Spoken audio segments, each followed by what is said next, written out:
ஒரு மகிழ்ச்சியான செய்தி. இதயம் நல்லெண்ணெயின் விலை லிட்டருக்கு ரூபாய் 105 குறைஞ்சிருக்கு. செப்டம்பர் 2023ல 1 லிட்டர் இதயம் நல்லெண்ணெயின் அதிகபட்ச விலை ரூபாய் 503. ஆனா இப்ப 1 லிட்டர் இதயம் நல்லெண்ணெயின் விலை ரூபாய் 398 மட்டும்தான் தமிழ்நாட்டுல. அப்ப இனிமே எல்லாரும் இதயம் நல்லெண்ணெய் வாங்கலாம் இல்ல? இந்திய ராணுவத்தையும் நாட்டையும் அவமதிக்கும் வகையில் யார் பேசினாலும் அவர்கள் மீது தமிழக அரசு நடவடிக்கை எடுக்க வேண்டும் என பாரதிய ஜனதா எம்எல்ஏ வானதி கூறியுள்ளார். பாரதிய ஜனதா எதிர்ப்பதாக கூறி பலர் இந்தியாவையும் ராணுவத்தையும் அவமதித்துக் கொண்டிருக்கிறார்கள். தனியார் தொலைக்காட்சி விவாதம் ஒன்றில் தமிழ் தேசிய இயக்கத்தை சேர்ந்த தியாகு என்பவர் ராணுவத்துக்கு எதிராக பேசியிருக்கிறார்.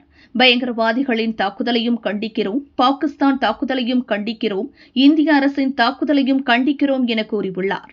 பயங்கரவாதிகளின் தாக்குதலையும் இந்திய ராணுவத்தின் தாக்குதலையும் ஒன்று போல ஒற்றுமைப்படுத்தி பேசியிருக்கிறார். இது கடும் கண்டனத்திற்குரியது.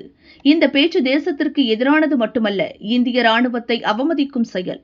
ஒரு காலத்தில் வன்முறையை கையாண்டு அதற்காக மரண தண்டனை விதிக்கப்பட்டவர்தான் இந்த தியாகு. அப்படிப்பட்டவர் 140 கோடி மக்களையும் காப்பதற்காக இந்திய ராணுவம் உயிரை கொடுத்து போராடி கொண்டிருக்கும் போது அதனை கொச்சைப்படுத்தும் வகையில் பேசியிருப்பதை ஏற்க முடியாது. இது எதுவும் நடக்காதது போல திமுக அரசு வேடிக்கை பார்க்க கூடாது. அவர் மீது கடும் நடவடிக்கை எடுக்க வேண்டும். இந்தியா எப்போதும் போரை விரும்பியது இல்லை. ஆனால் எத்தனை காலத்துக்குத்தான் அடி வாங்கிக் கொண்டே இருக்க முடியும்? இந்திய ராணுவம் போரை முன்னெடுக்கவில்லை. அப்பாவி பொதுமக்களை கொன்று குவித்த பயங்கரவாதிகளுக்கு பதிலடி கொடுக்க எதிர் தாக்குதலை நடத்தி கொண்டிருக்கிறது. இந்த உண்மையை அனைவரும் உணர வேண்டும்.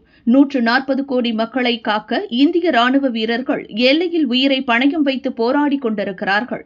இந்த நேரத்தில் அரசியல், மதம், சாதி, மொழி, இனம் என அனைத்து வேறுபாடுகளையும் மறந்து நாட்டு மக்கள் அனைவரும் ஒன்றுபட்டு நிற்க வேண்டும்.